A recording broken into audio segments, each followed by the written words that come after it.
The door slammed shut behind me, echoing through the empty hallway. I stood frozen, my heart pounding in my chest. Ethan's shoes were not the ones greeting me, but a pair I knew all too well. Vera's. "Alara, what in the world do you think you're doing, coming home this late?" Vera's voice sliced through the silence, sharp and accusing. I found my voice, though it trembled slightly. "Vera, I didn't expect you to be here." "It's not about me being here. It's about you neglecting your duties as a wife. Where have you been?" Her eyes bore into me, seeking to unravel any excuse I might offer. I clutched the book about Miami tighter, feeling the weight of her judgment. This wasn't just about tonight. This was about every silent battle, every unspoken grievance that had built up over months. "Ethan told me he wants a divorce," she continued, her words cutting deeper. "I can't say I blame him. You're hardly the wife we hoped for." I felt a cold resolve settle over me. This was not just a confrontation. It was a declaration of war. My marriage, my life, was slipping through my fingers, controlled by a woman who saw me as nothing more than an inconvenience. I had always been the quiet one, the one who avoided conflict. But as Vera's words echoed in my mind, something within me snapped. No more. I wouldn't be the silent, suffering wife anymore. "Vera, I work too, you know. I'm not just a housewife waiting for Ethan to come home," I said, my voice steady now. "You work? That little office job? You think that's an excuse? You should be here making this a home, not gallivanting around," she scoffed, her disdain palpable.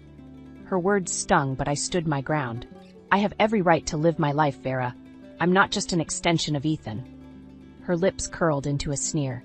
"You're a disappointment, Alara. A real wife would put her husband and his family first." I took a deep breath, trying to calm the storm inside me. "I won this trip to Miami, Vera. I was planning to give it to my parents, but now—" Her eyes lit up with a mix of surprise and greed. "Miami? Well, that changes things. Ethan and I could use a holiday." The audacity of her words hit me like a physical blow. "It's not yours to take, Vera. I won it. It was for my parents." She stepped closer, her voice dripping with venom. "You're part of this family now, Alara. Your things are our things. And if Ethan wants to go to Miami with his mother, who are you to stop him?" I felt the anger rising in me, a burning flame fueled by months of her belittling and manipulation. "It's my prize, Vera. I decide what happens to it." Her laugh was cold and mocking. "We'll see about that, Alara. We'll see." She turned on her heel and left, leaving me standing alone, my heart racing with a mixture of fear and anger. I knew then that this was just the beginning. I had to fight back, not just for myself, but for the life I wanted, a life free from Vera's shadow. As I lay in bed that night, Ethan's snores a dull backdrop, my mind raced. Our marriage, once a hopeful union, now felt like a trap tightening around me with each passing day. The man beside me, once my partner, now seemed more like a stranger, a puppet dancing to his mother's tune. Morning came, and with it the usual routine. Ethan, always the early riser, was already at the breakfast table when I entered the kitchen. His eyes were glued to his phone, a frown creasing his forehead. "Good morning," I said, my voice neutral. He grunted in response, not looking up. I poured myself a cup of coffee, the silence between us heavy. Finally, he spoke, his eyes still on his phone. "Mom mentioned you want a trip to Miami." I nodded, bracing myself. "Yes, I was planning to give it to my parents." Ethan finally looked up, his expression a mix of annoyance and entitlement. "You should have discussed it with me first. Mom really wants to go." I clenched my fist, fighting the urge to lash out. "Ethan, it's my prize. I wanted to do something nice for my parents." He shrugged, dismissive. "Well, Mom's been feeling down lately, you know, since Dad passed. This trip could really cheer her up." I could feel the anger bubbling inside me. "And what about my parents? Don't they deserve a break?" Ethan's eyes narrowed. "You're being selfish, Alara. Family comes first." "Your family, you mean?" I shot back, my patience wearing thin. He stood up, his chair scraping against the floor. "You're my wife, Alara. That makes my family your family." The finality in his voice was a clear message. In his eyes, I was an accessory, an addition to his life, not a partner. I was to fall in line, to play the part he and Vera had scripted for me. The rest of the day passed in a blur. At work, I found myself distracted, the image of Ethan's indifferent face haunting me. I felt trapped, caught in a web woven by Vera and tightened by Ethan. That evening, I returned home to find Vera in my kitchen, cooking. The smell of her stew filled the air, a stark reminder of her constant presence in our lives. "Alara, there you are. I thought I'd make dinner tonight. You must be tired from work," she said, her voice dripping with false concern. I forced a smile, my stomach churning. "That's very thoughtful of you, Vera," she hummed, stirring the pot. "Ethan told me about the Miami trip. It's a shame you won't be joining us." The casualness of her words was like a slap in the face. "I haven't decided yet, Vera." She turned, her eyes cold. "Oh, but you have, dear. Ethan and I will be going. It's settled." The room felt small, suffocating. I wanted to scream, to shout, to reclaim my life from this woman who had insidiously crept into every corner. But I held my tongue, my resolve hardening. Vera and Ethan might think they had won this round, but I was far from defeated. I would find a way to turn the tables, to expose their selfishness and manipulation. As I sat at the dinner table that night, picking at the stew Vera had made, I knew one thing for sure. This wasn't just about a trip to Miami anymore. It was about taking back control, about fighting for my dignity, and I was ready for the battle. The following week was a tumultuous mix of silent dinners and whispered phone calls. Ethan had become increasingly distant, his allegiance clearly with Vera. The trip to Miami, my hard-won prize, now felt like a poisoned chalice. On a particularly dreary Thursday, I received a call from my mother. Her voice, usually so full of life, was tinged with disappointment. "Alara, dear, your father and I heard about the Miami trip. It's a shame we won't be going." Guilt gnawed at me. "I'm sorry, Mom. I really wanted you both to have it." She sighed. "It's all right, darling. We understand. Family must come first, as your husband says."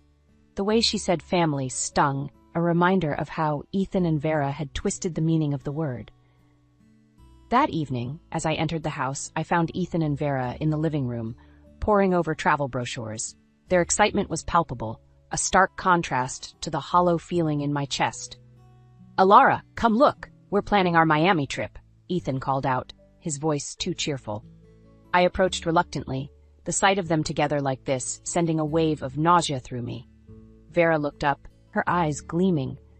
"We're thinking of staying at this lovely beachfront hotel. Isn't it wonderful?" I swallowed hard, forcing a smile. "It looks nice." Ethan glanced at me, then back at the brochure. "We should book soon. Don't want to miss out." Vera nodded in agreement, her smile widening. "Yes, let's. Alara, would you mind fetching us some tea?" The request, so casual yet so commanding, was the last straw. "Actually, I need to talk to you both about the trip." Their attention snapped to me, a flicker of wariness crossing Ethan's face. "The thing is," I began, my voice steady despite the pounding in my chest, "the trip to Miami was supposed to be a gift for my parents. I won it, and I should decide how it's used." Ethan's expression hardened. "Alara, we've been through this. Mom needs this trip." Vera chimed in, her tone patronizing. "Dear, it's just a trip. Your parents will understand." Frustration boiled inside me. "No, you don't understand. This was something special for my parents. You can't just take it away." Ethan stood up, his demeanor shifting from cheerful to menacing. "You're being selfish and unreasonable, Alara. This is family we're talking about." "I am talking about my family." I shot back, my voice rising. Vera tutted, shaking her head. "Ethan, see what I mean? She's not family-oriented, not like us." I looked between them, my heart racing. "You know what? Take the trip, but this is not over." Turning on my heel, I stormed out of the room, their triumphant smirks burning in my memory. As I headed to our bedroom, a plan began to form in my mind. They wanted to play dirty? Well, two could play at that game. This trip to Miami would be a trip they'd never forget. A trip where karma would come calling, and I would be the one to deliver it. I spent the next few days in a state of cold fury, my mind racing with plans for revenge. Ethan and Vera, ensconced in their bubble of self-righteousness, seemed oblivious to the storm brewing. On Saturday morning, as I sipped my coffee, Ethan slid a brochure across the kitchen table. "We've booked the hotel in Miami. It's going to be fantastic." I looked at the glossy pictures of sun-kissed beaches and luxury suites, a bitter taste in my mouth. "I'm sure you'll enjoy it," I said flatly. Ethan frowned, picking up on my tone. "What's your problem, Alara? You should be happy for us." I stared at him, incredulous. "Happy? You're taking a trip meant for my parents, and you want me to be happy?" He leaned back, his expression one of exasperation. "You're making a big deal out of nothing. It's just a trip." "Just a trip?" I echoed, my voice rising. It was a gesture for my parents, Ethan, something special for them. And you and your mother just bulldozed over it. Ethan's patience snapped. Enough, Alara. You're acting like a child. You need to start thinking about what's best for this family. The word family echoed in my ears, twisted and corrupted by his and Vera's selfishness. And what about what's best for me? For my family? I countered. Ethan stood up, his chair scraping loudly against the floor. You're my wife, Alara. Your place is here with me and my mother. If you can't accept that, maybe we shouldn't be married. His words hung in the air, a threat and a challenge all at once.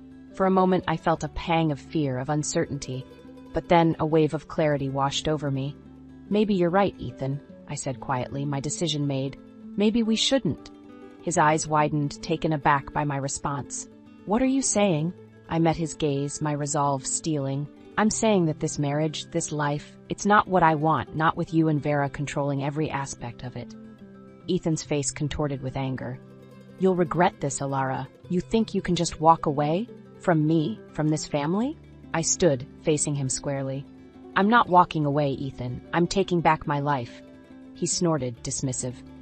We'll see how long you last without us. I turned away, my mind racing with plans and possibilities. The stage was set, the players in place. It was time for my revenge to unfold. As I packed a small bag, my thoughts were clear and focused. Ethan and Vera had pushed me to the edge, and now they would see just how far I was willing to go. This was no longer just about a trip to Miami. This was about reclaiming my dignity, my independence, and showing them that I was not to be underestimated. I left the house without a backward glance, the door closing behind me with a finality that felt like freedom. I moved back to my parents' house, each step feeling like a weight lifting off my shoulders. My parents, though surprised, supported my decision. In the sanctuary of my old room, I plotted my next move. A few days later, Ethan called. Alara, where are you? We need to talk about the Miami trip. I'm at my parents', I replied, my voice steady. And there's nothing to talk about. You've made your decision. He was silent for a moment. You can't just run away from this. We're married. Not for much longer, I said quietly. I'm filing for divorce, Ethan. There was a sharp intake of breath on the other end. Divorce? You can't be serious. I've never been more serious, I affirmed. Our marriage is over, Ethan. He sputtered in disbelief. You'll regret this. You think you can just leave me and get away with it? I smiled, a sense of empowerment surging through me. I'm not getting away with anything. I'm taking back my life. Ethan's voice turned cold. We'll see about that. And the Miami trip? You're ruining everything. I chuckled softly. Oh, Ethan, you have no idea. Enjoy your trip. The line went dead, and I sat back, a plan forming in my mind. Ethan and Vera thought they had won, but the game had just begun. The next day, I called the airline. I need to make a change to the reservation for the Miami trip. The agent was accommodating. Of course, Miss Alara, what changes would you like to make? I won't be going, I said. The tickets are non-transferable, correct? That's right, the agent confirmed. Good, I said, a smile playing on my lips. Keep it that way. The day of their departure arrived, and I couldn't help but feel a twinge of anticipation. Ethan and Vera, unaware of the surprise awaiting them at the airport, were in for a rude awakening. I received a call from Ethan later that day, his voice frantic. Alara, what the hell did you do? They won't let us board. The tickets are void without you. I feigned innocence. Really? That's strange. I guess you should have read the fine print, Ethan. You did this on purpose, he accused. I shrugged, even though he couldn't see me. You took something that wasn't yours, Ethan. Actions have consequences. His voice was a mix of anger and desperation. This isn't over, Alara. You'll pay for this. I hung up, a sense of satisfaction washing over me. This was just the beginning of their downfall. Ethan and Vera had underestimated me, but they were about to learn just how costly that mistake was. As I sat back, a plan unfolding in my mind, I knew one thing for sure. Revenge was a dish best served cold, and I had just started cooking. After thwarting Ethan and Vera's Miami plans, I felt a sense of control returning to my life. But my thirst for justice was far from quenched. The real act of retribution was about to begin. A week passed, and I received a call from Ethan. His tone was a mix of anger and desperation. Alara, we need to talk. I'm coming over. I agreed, curiosity piqued. When he arrived, he was a shadow of his usual arrogant self. "Alara, I'm in trouble," he began, his eyes avoiding mine. I raised an eyebrow. "What kind of trouble?" He hesitated before confessing. "At work. They've started an investigation. They think I've been embezzling funds." I suppressed a smile. "Embezzling? That's serious, Ethan." He ran a hand through his hair, visibly stressed. "It's not just that. They're questioning my absences, my trips with Mom. They think it's all connected." I leaned back, the pieces falling into place. "Sounds like you've made quite a mess." He looked up, desperation in his eyes. "Alara, I need your help. You have to vouch for me. Tell them I was with you." I laughed, the sound bitter. "Why would I do that, Ethan, after everything?" He reached for my hand, but I pulled away. "Please, Alara, I'm begging you. If I lose this job, I'm ruined." I stared at him, the man who had once been my world, now reduced to a groveling mess. "You should have thought about that before, Ethan. You made your bed. Now lie in it."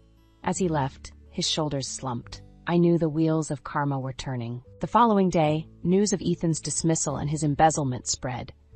Vera, once so proud and haughty, became the subject of whispers and judgmental glances in the neighborhood.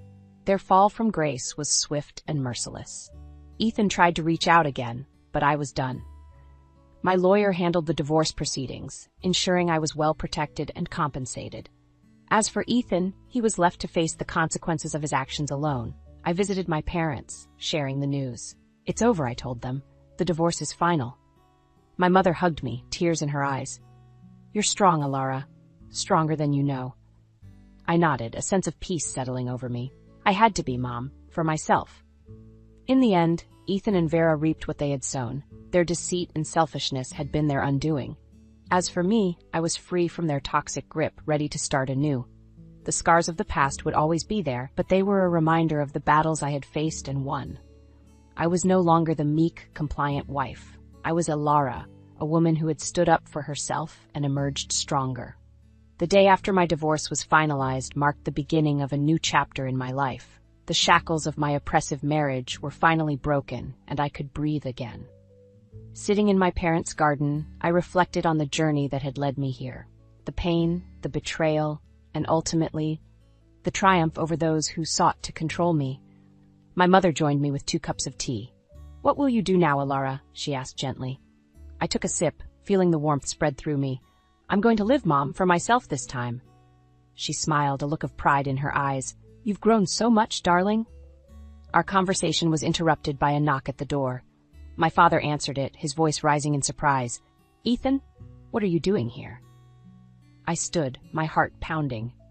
Ethan stood at the door, a shadow of his former self. "Alara, I need to talk to you." I walked over, my resolve firm. "There's nothing left to say, Ethan." He looked desperate, his eyes pleading. "Please, Alara, I've lost everything. My job, my reputation. Even Mom won't talk to me. I need your help." I shook my head, incredulous. "You expect me to help you? After everything you've done?" He reached out, but I stepped back. "I'm sorry, Alara, I was wrong. Please give me another chance." Then I looked at him, seeing the man I once loved now broken and humbled. "It's too late, Ethan. You made your choices, and now you have to live with them." He slumped, defeated. "I understand. I'm sorry, Alara. Truly." As he walked away, I felt a sense of closure. Ethan's downfall was his own doing. He had underestimated me and paid the price. Turning back to my parents, I smiled. "I think it's time for a new adventure." Weeks later, I found myself on a plane to Miami, the trip I had won all those months ago. This time, it was on my terms. My parents sat beside me, their excitement contagious.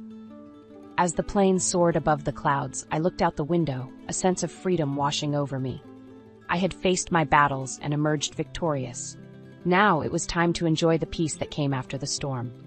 Miami awaited, a symbol of my newfound independence and strength. I was ready to embrace whatever came next, to live a life filled with joy on my terms. Ethan and Vera were part of my past, a chapter closed and left behind.